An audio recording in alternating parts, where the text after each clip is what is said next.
Tavug'ingiz issiq kunlari yumurtqalarni palag'ida qilmasdan bexato ochishini xohlaysizmi? Albatta chuqurchoq kavlang, tuxumlarni joylashtiring, tovuqni salqin joyga bostiring. Bir kunda bir marta bog'changizga sayrga chiqaring. Oldida tinimsiz suv tursin. Yumurtqalar bexato ochadi. Siz don suvini qo'ying, tavug'ingiz salqinda bo'lsa, hech ham tuxumini, yumurtqasini yeb qo'ymaydi.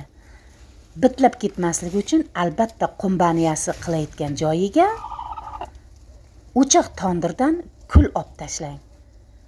Qumbaniyasi qiladi, tavug'ingiz issiqda bitlab ketmaydi, bexato ochadi.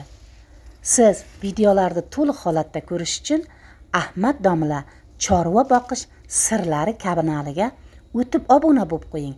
Videoni ham to'liq holatida ko'rasiz. Like bosib qo'ying.